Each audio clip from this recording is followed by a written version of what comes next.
Hey guys, you're in a nutshell with me, Ina. Nako, alam niyo itong episode na ito, ang tagal ko ng utang nito sa ilang mga nag-email po sa akin asking if we can talk about this. Alam niyo po ba yung tinatawag na Lonely Canadian Program? Okay, this basically allows a permanent resident or a citizen here in Canada to sponsor some or specific relatives, not necessarily immediate family members. Yun, makaka-sponsor ka ng iba mong relatives. But I think, magiging eligible lang ito, no? I mean, may specific eligibility requirements lang para iyong magawa yan. Okay. Sa totoo lang, no, wait pasok ko na nga yung guest natin, ang nagbabalik. Attorney Jake Aguilar ng JCA Law Firm, maraming salamat. I understand he's already handled some cases na ganito yung ginawang sponsorship, ano? Tama yan, Ina. Magandang hapon or magandang gabi sa mga nakikinig o nanonood. Meron na po kami mga na-handle na Lonely Canadian, so we can discuss this matter out of our own experience. Saka may mga actually inquiries din sa amin dito, so maybe we can add a few more information, relevant information kasi Perfect. yung mga nare-refuse din. Para lang Oo naman, no? Kasi nga matagal yung process na ito, no? Yung iba naghintay ng almost a year na, tapos inaasahan na nila na ma-approve, tapos eventually mare-refuse pala. So maybe we can give some caution dun sa mga nag-iisip para at least nga maiwasan ninyo yung possible same mistakes na makomit ninyo. Okay. Let me just read. Okay? Etong may dalawa ako ngayon nakita, no? Sinearch ko lang agad yung aking email. Pasensya na kayo. Oh my gosh, they emailed me several months ago and both of them I replied, no, na oo, I'll do an episode on it. Pasensya na kayo. Alam mo, natabunan tayo na kung ano-anong issue tungkol sa pagiging PR, mga PR pathways. But anyway, sige. Para meron din tayong jump off point. This first email. Yan. Sige. I-blur ko na lang yung kanilang names. Sabi dito, matagal na raw siyang PR sa Canada mula 2015. Nakuha niya na yung Canadian citizenship niya just this year. Isa na daw siyang balo at may 2 anak sa Pilipinas. Ito may 2 siyang anak sa Pilipinas pero may kanya-kanya ng pamilya yung 2 niyang anak. Nag-iisa lang daw siya sa Canada, 60 years old. At he expects to retire here in Canada. Gusto daw niya sana may makasama siya sa Toronto. May pamangkin siyang dalaga na gusto niyang mag-Canada. Pwede daw bang ma-sponsoran yung kanyang pamangkin na yun? Sabi pa niya dito, alam ko, puro PR na ang topic mo. Nagbabakasakali siyang baka daw. Pwede natin mapag-usapan yan. Okay? I have another one, okay? Sorry, Jake. Alam mo, hindi ko pa pala ito na-share sa'yo, no? Pero okay. I think medyo hindi naman complicated. Okay yung kanilang kaso. Another one. Hold on.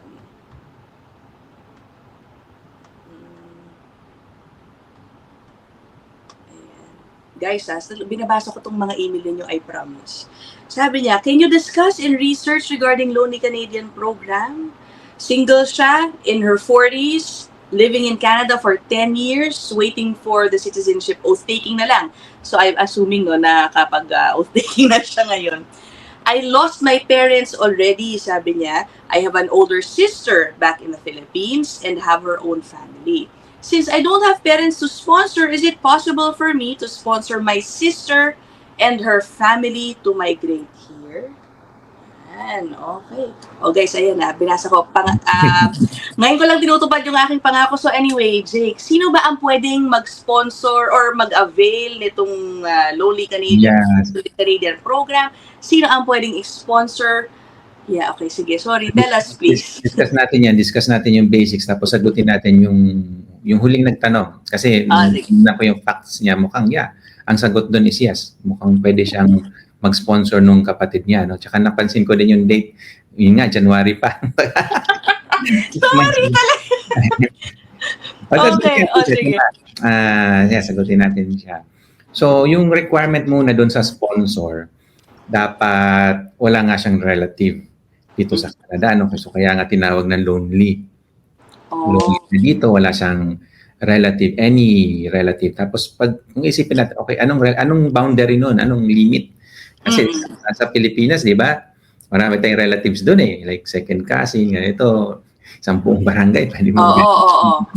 Pilipinas eh. Di ba? Anyway, ang limit is, I believe, cousin. So kung meron Hanggang cousin pinsan. or closer dito sa Canada na PR or citizen, well, hindi ka lonely as far as the rules. First cousin na, alam mo naman sa atin. Yeah, exactly, yeah. We have to clarify that. First cousin. Okay. So, kung meron kang cousin or closer, like aunt, auntie, uncle, or nephew, nieces, ganon, or of course, kung meron kang kapatid, ganyan. So, cousin or closer na PR or citizen dito sa Canada, well, unfortunately, hindi ka considered lonely, hindi ka makapag-sponsor under this program. So, yun muna. Can you qualify and say, yes, technically, I have a close blood relative here, a cousin. Ay, ganyan. Pero sasabihin mo sa IRCC na we are estranged or technically kami nag-uusap. Ganyan. Exactly. So may ganyan actually. Mismong ganyan ang tanong sa akin nung mga prospective clients din dito. Sabi nila, hindi naman na kami nag-uusap. Tsaka paano ba malalaman ng IRCC nga? So but, well, it's up to you kasi of course kami as lawyers, we cannot support yung misrepresentation, sabi natin ganun. So it's up to you as the applicant. If you want to misrepresent, it's up to you kasi ikaw yung ma-declare na nag-misrepresent, pwedeng ma-ban for 5 years yung ini-sponsor mo. But anyway, kasi ikaw yung magte-take ng risk eh. Pero yun nga din, pinag-isipan ko nga din yun, like paano nga din naman nila malalaman? I'm sure they have their ways kasi nga pwede nilang kaya nga din nagtatagal yung mga application, di ba? Kasi yung officer talagang ini-ensure din nila na tama somehow yung mga dineclare mo. So they can do whatever they can, parang investigation, di ba? Para lang masatisfy din sila na somehow tama yung mga information na binigay mo. So, but yun nga, kung paano nila malalaman, actually, hindi ko din alam kasi nga, wala namang way nga eh, unless na mag-fully disclose ka, di ba? Self-disclose. Na, may kapatid ako or nga, malayo ka mag-anak, pinsan, gano'n. Pinsan ako dito doon sa ibang probinsya. Let's say, kung nasa Ontario ka, nasa Vancouver, like, who would know nga unless na i-declare mo yun? So, pero yun, whether you want to do that or not, it's up to you. Yeah. Hindi, ito namang tinatanong ko sa'yo, i-declare naman niya eh, kasi ayaw naman niya mag-misrepresent. Yeah, of course. Pero pwede ba siya mag-attach doon ng, a web form, I don't know what, to say na, oo, meron ako, pero we have no relationship talaga. No contact, no communication. No contact, oo. Unfortunately, hindi yun kasama doon sa requirement or evaluation. It doesn't matter eh kung communication kayo or wala, estranged man kayo, galit man kayo sa isa't isa, ganyan. It doesn't matter. Sabi dun sa rule, dapat wala kang kamag-anak. So, unfortunately nga, kahit hindi mo na siya nakikita or what, kung kamag-anak mo siya, that would prevent you from sponsoring under this program. So, yun lang talaga. Medyo strict ang Canada pagdating sa ganon. Alright. Ano pa ang iba pang requirement? May age requirement ba yan? May income requirement ba yan? Yeah, magandang question yon. So, unang-una, yun pala, idagdag ko lang para at least klaro, wala ka dapat asawa, kasi yung asawa mo, rin yan, syempre, although, of course, not that related, pero asawa mo siya, kamag-anak mo siya, yun nga yung pinaka-close mo na kamag-anak kung tutusin. Ikaw din yun parang gano'n. Tapos, syempre, anak mo, so wala ka dapat anak. So, talagang walang kamag-anak. And then, pwede ka mag-sponsor ng any age actually. So, regardless of age, yun yung kagandahan dito. In fact, meron kaming client nga na in-sponsor niya yung kapatid niya na mas matanda pa sa kanya. So, adult na, of course, yung kapatid niya, may pamilya na nga rin. So, may asawa at mga anak. So, lahat sila, buong pamilya, naging PR. So, kung yun nga, magandang strategy yun actually, kung mag-i-sponsor ka na rin lang. Kasi somehow may leeway ka na to sponsor who. Yeah. Oh. Kasi guys just take note. Yung susponsoran mo, PR na agad yon, right? Yes, yes. Oo. Kasi nga, So, kunya sponsor mo yung kapatid mo, bit-bit niya yung family niya kung meron. yeah. As we, I don't know kung na-discuss na natin to before. Pag PR sponsorship kasi talagang family yan eh. Package yan eh. Yeah. Whether you like it or not, package talaga yung application na yan eh. Would it matter if one of the children nung yung sponsoran nung papangkin mo halimbawa in that case overage or adult na? It could matter kasi pag ini-sponsoran mo yung kapatid mo regardless of age, okay 'yan. And then asawa niya, so okay 'yon, wala ring age na limit. Pero yung dependent nila, yes, may limit dun sa age. Yun. So yung mga anak nila may limit up to 21. Pag 22 or over na, hindi na pwede. Hindi na nila dependent 'yon. Hindi na nila nasama. So yun lang yung limitation doon. Okay. And then who can you sponsor? So, ano na medyo yun, may leeway ka na. Except lang yung kung, teka, tingnan natin yung, somehow meron ka ng leeway kung like uncle, aunt mo, kapatid, kung sino man doon, like hindi kailangan yung panganay or bunso. So, mas ano ka na mas meron ka ng freedom. Yeah. I think I found it. Let's share this. Malayong kamag-anak somehow, pwede nang i-sponsor. I think I'm here. Ito. Sponsor your relatives. Ito yan. Kasi technically, Jake, no, they don't, IRC does not really call it the Lonely Canadian Program. Correct. It's just been labeled this way kasi dun sa sitwasyon kung kailan mo siya pwedeng gamitin. No, right. May nag-term lang yun somehow and nag-stick yung term na yun. Ito ba yun? Am I in the right one? You're in the right place. Kaso meron lang din ditong mention nga din, orphan brothers. Maybe you can also discuss this a little bit. So ito naman, yung mga orphan relatives ang tawag dito. Ayan, brother, sister, nephew, niece, or grandchild na wala ng parents. Pero in this case kasi, ayan, nakalagay, naka-bold pa nga, under 18 years old. Yeah. So dapat yung ini-sponsor mo, minor, basically. Tapos orphan. So yan yung pwede mong ispo. Or, ayan, nakalagay din dyan, other relative. So yung other relative, pwede yun dun sa, yun nga, yung Lonely Canadian Program na yun. Ayan. Yun, no. So, baka naguluhan lang, no? Sorry, ito kasi. Yeah. Itong issue ng orphan, this is not necessarily for the Lonely Canadian, Correct. Iba to. Okay. And if I may add, Ina, kasi medyo timing of course, we will not disclose names to hide, yung para ma-maintain yung privacy. Kasi, pero meron kaming inquiry about this and somehow nag-apply sila dyan sa orphan relative and supposedly ang target nila is yung sa Lonely Canadian. So, anong nangyari? Na-refuse yun. Kasi maling program yung in-applyan. So, ang intention sana nila is applyan din nga yung kapatid, And kaso ang na-apply nila under that program yung orphan relative, orphan brother.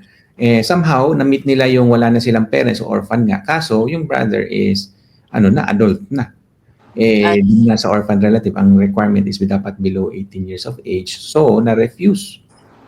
And supposedly, dapat in-applyan siya under dun sa Lonely Canadian. Kasi dun sa Lonely Canadian, walang limit sa age. Yeah. Okay, sana. Kaya lang, maling program yung in-applyan. So, na-refuse. Ang tanong, pwede ba yung i-appeal? I would say hindi kasi hindi naman nagkamali si officer. Tama yung decision niya. Kasi ang in-applyan niya is orphan relative hindi naman talaga na-meet yung requirements. So talagang tama si officer na i-refuse yun. So kumbaga, sabihin natin small mistake pero ang laki ng effect. Of course, na-refuse Tsaka yun nga, naghintay ng I don't know kung gaano katagal pero definitely several months na naghintay tapos eventually refused din lang pala. So, may re-application na siya under the right program. So, importante yun na yung tamang it matters if you are which program talaga. Alam mo, tinanggal ko na nga lang yung link, baka makagulo pa O sige, so who can you sponsor dito sa Lonely Canadian Program? Is it anybody? Up to what degree kung meron mang ganung limitation? So, yeah, actually, balikan natin yung ano mo, yung list mo doon. Teka. Tama ba? Kasi baka kako. Mamaya, hindi, okay lang. We can discuss yung mga, kung ano man yung complications doon. It's good nga din na, yan, medyo himay-may natin yon para mabawasan nga yung kalituhan. Okay, hold on. Yan. So very specific nga din kasi yan. So we have to go there. Ayan. Mhm. Who you can sponsor. Ito yan. Okay, o saan tayo dito? So meron lang ano. So ito, meron yung other relative, yun nga, maganda, ang kagandahan yan, medyo malawak na siya eh. Wala nang halos limit yon. Ang ano lang, ang consideration is meron kang dapat unahin. So, yeah. So, ito. Oh, may hierarchy, pa-hierarchy. Yan lang. So, may hierarchy. So, ito. The person who wants to sponsor your relative don't have a living relative who you can sponsor instead. So, kung halimbawa, ito nga sa listahan, orphan sibling. Kung meron ka niyan sa Pilipinas, unahin mo yun. At yan, kung meron ka pang parent, unahin mo siya. So, yeah, yun lang. May hierarchy. So, yun yung importante dito. So, kaya nga magandang i-discuss ito. Kasi, ito rin, based on our experience dito sa practice, maraming nare-refuse because of hindi nila nasunod itong hierarchy. Okay? So, like, in one example, meron pa siyang parent. So, nasa Pilipinas, may buhay pa siyang parent. Ayaw na... Jake, may mali yata dito sa aking pinakita. Teka. Sabi dito kasi, you may sponsor one relative of any age if you meet all of these conditions. Correct. So, these apply pala doon sa magsusponsor. Correct. Oo, okay. Asan yung naka-hierarchy na pwede nilang? Ito. Yun nga, yung nakalista dyan, ayan. Yung spouse, common law partner, conjugal partner. Hindi, ito this applies to the person na mag-a-apply. Siya yung sponsor, hindi yung kukunin. You may sponsor. Ito, you, the sponsor who wants, the person who wants to sponsor your relative, you must not have a living relative that you could sponsor instead. Correct. Tama yan. Okay. Ayan, so medyo nakakalito na nga. Nalilito pa lang, medyo ano na. And in fact, maraming nalilito dyan and maraming ang nare-refuse na application because of this provision, this particular part. So, unang-una, yun nga yung criteria natin kanina, wala kang relative dito sa Canada, yun muna. Yeah, ito yan.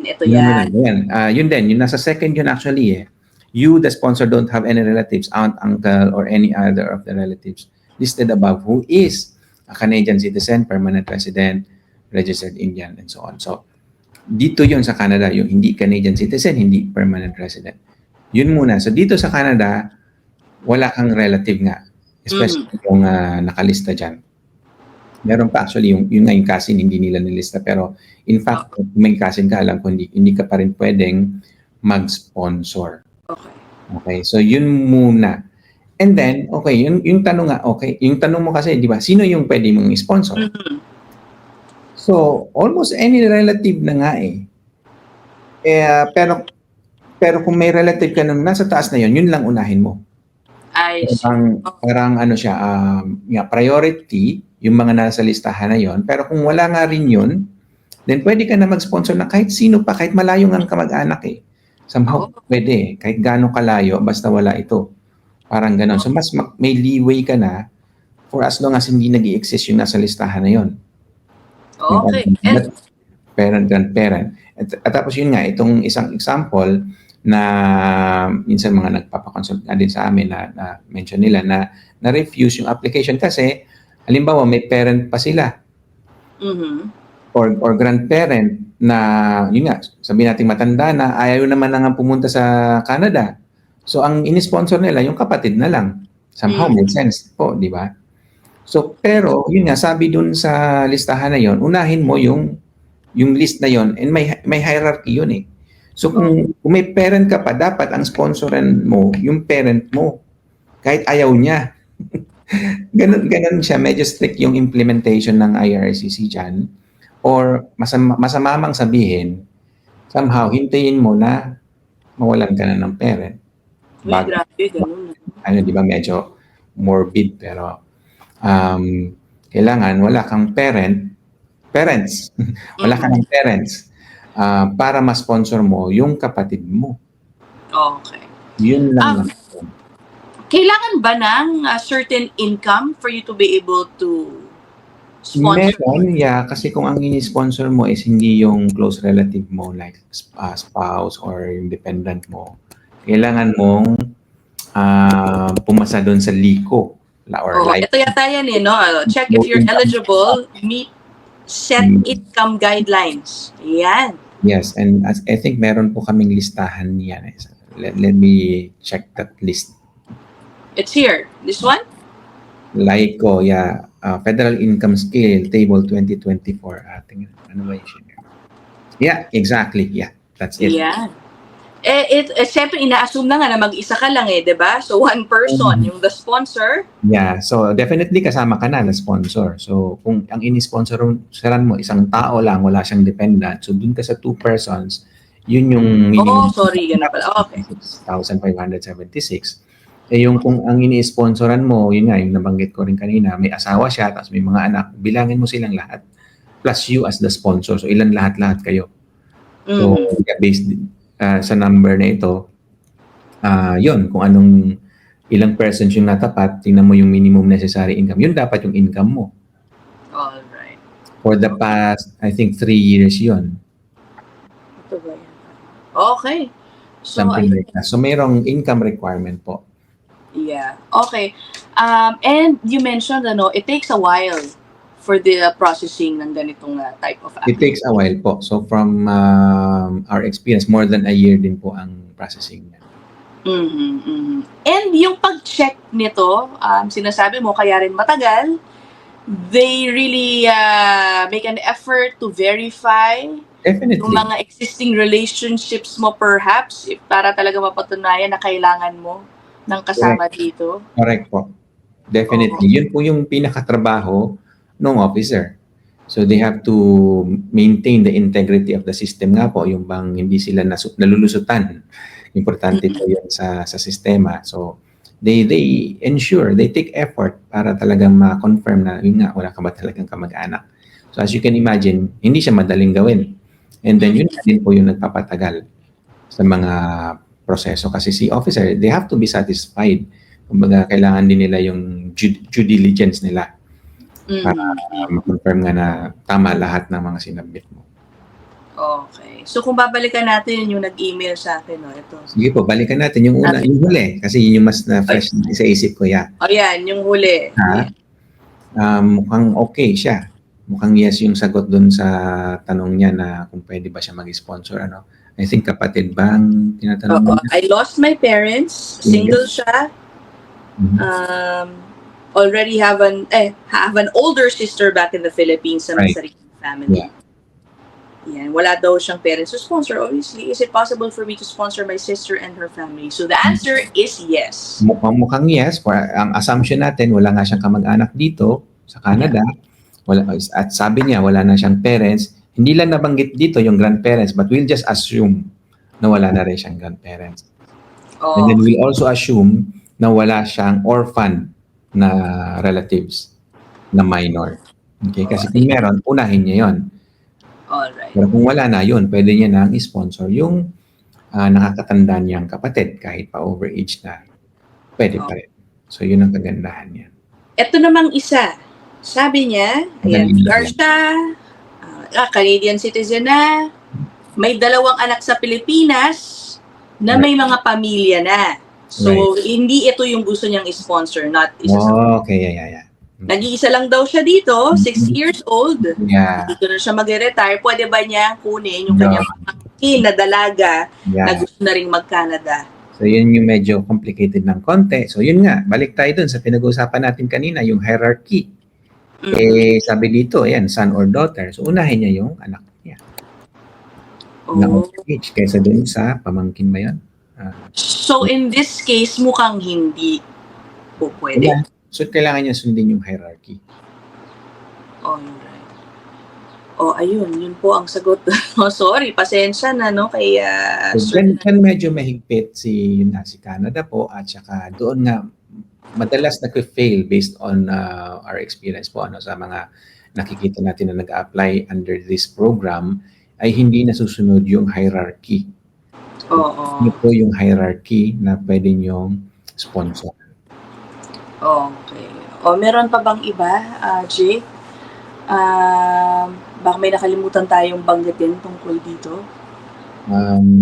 I think wala naman po, na-cover na natin. Pero yun lang, siguro we can't emphasize this too much. Kumbaga, it's worth repeating na unahin yung hierarchy.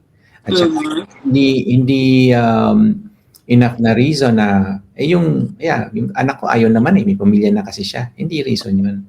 Or yung like yung parents ko, matanda na. Ayaw na nila pumunta sa Canada, malamig daw. Hindi reason yun. So, unfortunately, sila pa rin yung dapat na sponsor pa ninyo. Kahit ayaw nila. So, kung ayaw nila, wala tayong choice. Hindi rin tayo mag-sponsor. We just ayaw ko sabihin, pero you just have to wait na wala na sila. Yeah. Alam mo, Jake, yung sinasabi mong hierarchy, no? I'm reading it. It's not stressed here. Dito sa... Wala siya po dyan. So, basic lang yan. You have to go dun sa source, dun sa law mismo. Mas mahirap siyang basahin kasi parang yung legalistic na siya, parang sabi natin pang lawyer. yung law, medyo mahirap na siyang i-interpret. So, this is the simplified version, sabihin natin ganon. Kaya nga, hindi ito kompleto. Kaya, as a professional, we always advise din po na you always go to the source. Yung law. Alright. Yung interpretation, marami ng omission, sabihin natin ganon. Or maybe even additions. Like, yung omission dito nga, yung cousin. Wala naman sinabi dito yung cousin. Ayan. Yeah, wala din. Aunt, uncle, or any other relatives listed above. Tinignan ko, walang cousin. Pero kung titingnan mo yung law, andun yun. Nandun siya. So, kung may cousin kayo dito sa Canada, hindi pwede. Yeah. Okay. Well, if you have other questions, yung gumagapang po sa baba, yan ang email ni Jake Aguilar, yan, at info@filipinolawyer.ca. Siya mismo ang sumasagot ng email na yan. Okay? So, ayun, we will end this episode here. Sana naging helpful ito sa mga nag-iisip tungkol sa programang yan. Thank you again, Jake Aguilar of JCA Law Firm. Salamat, Ina. Next one. Bye!